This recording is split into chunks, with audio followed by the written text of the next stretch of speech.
자, 인문 예술 4강입니다. 부와 행복의 관계 부분인데요. 자, 내용 정리할게요.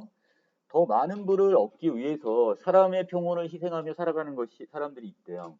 자, 그러니까 자기가 더 많은 것을 지금 더 욕심을 내다 보니까 마음의 평온이라고 했으니까 자기의 마음의 평화의 상태가 깨져버리니까 마음의 안정 상태가 또한 정계에 복귀하기 위해 정치계 여기 복귀하기 위해서 하염없이 투쟁하면서 마음의 평온을 희생하며 살아가는 그런 정치가도 있고요.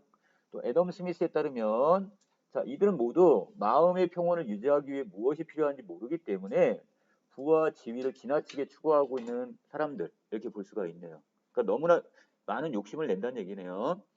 자, 마음의 평온을 위해서는 건강하고 빛이 없고 그 다음에 양심의 꺼리낌이 없어야 된답니다.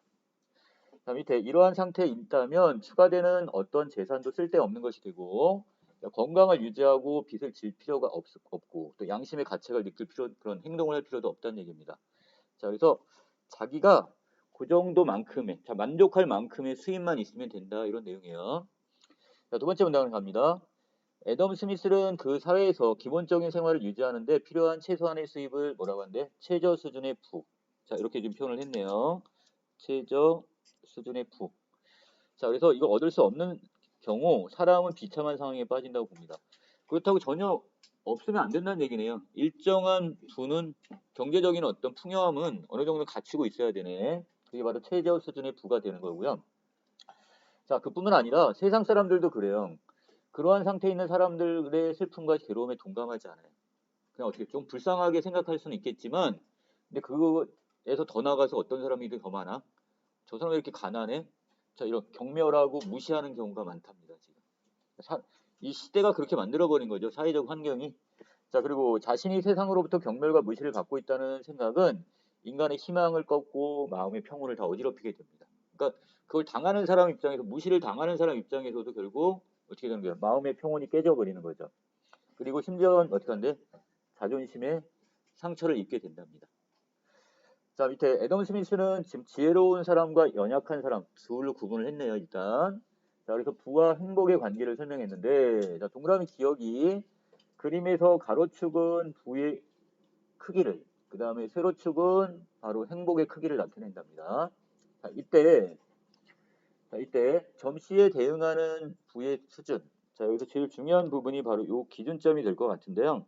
자, 여기를 기준점으로 여기서 그 사회에서 건강하고 빚이 없고 양심의 꺼리낌이 없는 상태로 생활할 수 있는 최저 수준을 나타내고 바로 요 C 부분이 그리고 더 나아가서 점 A부터 B까지의 부의 크기가 최저 수준인 C점에 미치지 못하는 구간이고 자, 여기는 그 이상이 넘어가는 구간이 되는데 자, 두 개를 나눠놨네요.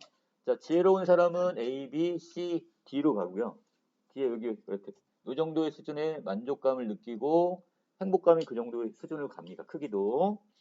자, 그런데 거기에 비해서 A, B, C, E 이건 연약한 사람이 예상하는 부와 행복의 관계가 됩니다. 그래서 부가 올라가면 올라갈수록 행복의 만족도, 그러니까 행복도를 다른 말로 만족도라고 본다면 이게 점점 더 커진다고 지금 착각을 하고 있는 거죠.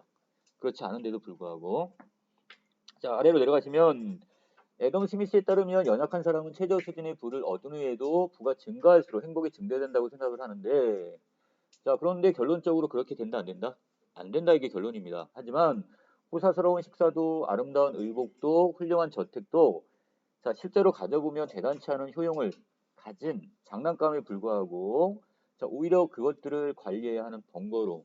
돈이 많으면 또 어떻게 돈을 지켜야 되니까 또 신경을 많이 써야 되겠죠?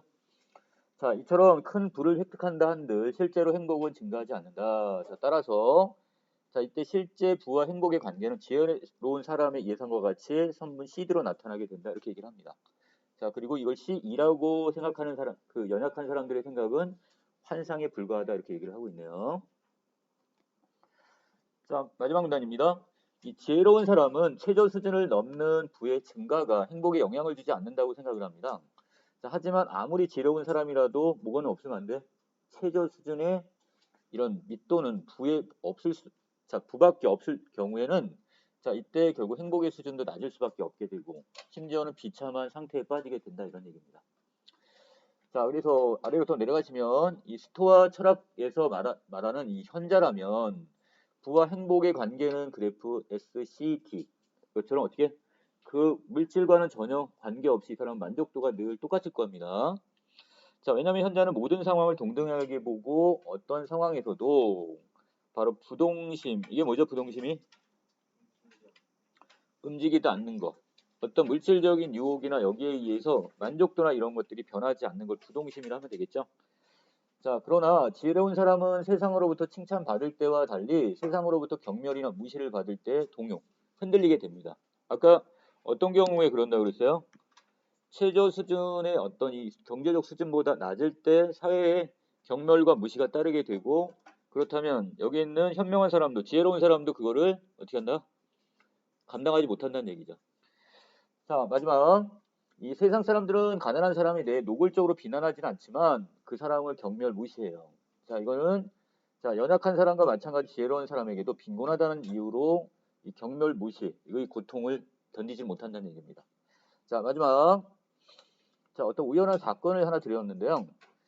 자, 여기서 보통 같은 거 개인이 빈곤을 피해갈 수 있느냐 없느냐는 근면이나 절약 등 개인의 노력에만 달린 건 아니고 바로 이 우연한 사건에 의해서 바뀔 수가 있대요. 그 우연한 사건이란 자신이 속한 사회 경제가 전체적으로 발전하는 사회인지 또는 정체하고 있는지 쇠퇴하는지에 따라 포함이 됩니다. 자, 거기에 따라 자기의 뭐가 달라질 수 있어요? 경제가 발전하면 사회에서는 고용이 늘어나 많은 사람들이 최저 수준 이상의 부를 획득하게 되니까, 그러니까 자기는 가만히 있는데 사회 전체로 경제가 부하면 거기에 따라 자기도 가서 일자리를 얻게 되고 더 많은 더 경제적 부를 쌓을 수 있으니까 만족도가 더 높아질 수가 있는 거죠. 행복도가 높아질 수가 있네요. 또한 부의 최저 수준 자체가 상승하는 경향을 띠게 되고, 거꾸로 경제가 쇠퇴하는 사회에서는 실업이 증가, 최저 수준의 부를 획득하지 못한 사람의 수가 늘어나서 이런 까닭에 애덤 스미스는 바로 경제 발전이 사회 전체적으로는 물론 또 개인에게 중요한 의미를 갖는다고 보는 겁니다. 되겠네요? 자, 전체적인 내용 먼저 윗부분에 질문을 던집니다. 자, 결국 우리가 결국 경제적인 부를 많이 갖고 있으면 그것이 과연 평온한 것이냐? 그렇지 않다는 얘기를 하면서, 자, 애덤 스미스는 거기에 따라서 자신의 마음의 평온, 자, 그리고 여러 가지 어떤 이런 것이 뒷받침되기 위해서는 최저 수준의 부가 필요하다는 얘기를 다시 한번 언급을 했어요. 그렇지 못하면 세상에 경멸과 무시를 받고, 자, 이것은 가진 자도 그렇지만 어떤 지혜로운 사람이나 연약한 사람들이 다 거기에 대해서 뭐 무시를 당하거나 또는 경멸을 당하면 고통을 당한다고 했으니까. 자, 중요한 것은 이걸 바라보는 사람의 어떤 예상인데요. 자, 우리가 현명한 사람, 지혜로운 사람은 A, B, C, D 이걸 우리가 예상하고 이 정도의 만족도를 갖고 되지만, 자, 이걸 연약한 사람들은 오히려 A, B, C, E, 자, 이걸 생각을 한다는 거죠. 근데 실제적으로 그건 도달할 수 없는 환상에 불과하다고 얘기를 합니다.